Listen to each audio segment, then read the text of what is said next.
Halo, selamat pagi semuanya. Assalamualaikum warahmatullahi wabarakatuh. Di pagi ini saya dari kelompok 5 akan mempresentasikan mengenai konsep Aktiva.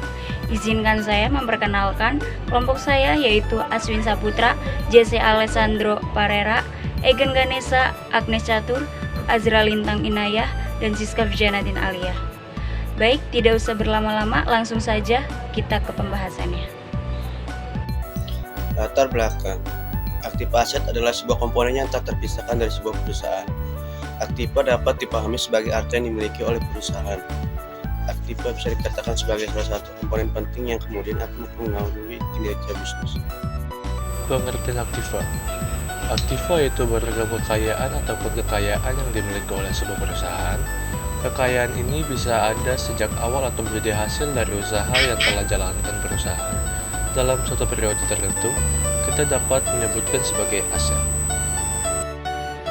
Sifat-sifat Aktiva. Aktiva sendiri memiliki beberapa sifat-sifat yang harus dipahami setiap perusahaan. Adapun sifat-sifat Aktiva adalah sebagai berikut. 1. Memiliki bentuk fisik atau non-fisik. 2. Diperoleh dari kegiatan atau transaksi ekonomi di masa lalu.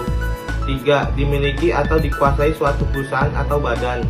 4. Mendapatkan manfaat di masa depan. 5. Dapat dipinjamkan. Jenis-jenis Aktiva.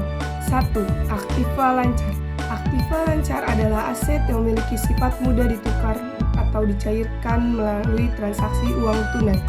Dikatakan mudah diuangkan karena contoh aktiva lancar akan cair dengan uang tunai dalam jangka waktu kurang dari setahun. Berikut merupakan yang termasuk aktiva lancar. 1. Kas. 2. Piutang dagang. 3. Surat berharga. 4. Piutang pendapatan. 5. Piutang wesel. 6. Beban bayar di muka. 7. Perlengkapan. 8. Persediaan barang dagang. 2. Aktiva tetap atau tidak lancar berwujud. Aktiva tetap adalah aktiva yang sulit diubah bentuknya menjadi kas atau bentuk lainnya, atau disebut juga sebagai aktiva tidak lancar. Dengan demikian, aktiva tetap berwujud adalah aktiva sulit dicairkan serta memiliki fisik, misalnya mesin, kendaraan, bangunan, dan sebagainya. Jenis-jenis aktiva. 3. Aktiva tetap atau tidak lancar tidak berwujud. Aktiva tetap tidak berwujud merupakan jenis aktiva tetap yang wujudnya tidak dapat kita lihat. Namun, kita dapat memahami bahwa aset itu ada beserta cukup berharga untuk perusahaan.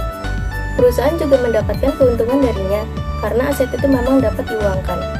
Contoh dari aktiva tetap tak berwujud yaitu goodwill, hak cipta, hak paten, hak sewa, dan franchise. Jenis aktiva selanjutnya ada investasi jangka panjang. Investasi jangka panjang berupa suntikan dana atau penanaman modal kepada perusahaan atau pihak lain dengan tujuan memperoleh profit. Namun, imbal hasil akan dirasakan dalam jarak waktu cukup lama, sehingga hanya bisa dimanfaatkan dengan periode investasi lebih dari setahun. Tidak hanya itu, investasi ini juga termasuk dalam high risk dan high return, sehingga perusahaan kemudian harus memilih investasi yang tepat supaya dapat mendulang laba yang diinginkan.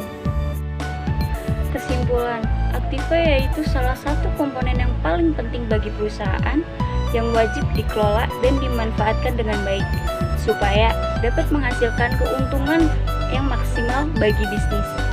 Pentingnya Aktiva tetap selain digunakan untuk membantu bisnis menghasilkan pendapatan, mereka sangat diperhatikan oleh investor ketika memutuskan apakah akan berinvestasi di perusahaan. Sebagai contoh, rasio perputaran aktiva tetap digunakan untuk menentukan efisien aktiva tetap dalam menghasilkan penjualan. Demikian beberapa hal yang bisa kami sampaikan pada kesempatan hari ini. Kami mohon maaf yang sebesar-besarnya apabila ada tutur kata maupun tindakan yang kurang berkenan. Dengan ini, presentasi hari ini kami tutup. Terima kasih atas perhatiannya. Assalamualaikum warahmatullahi wabarakatuh.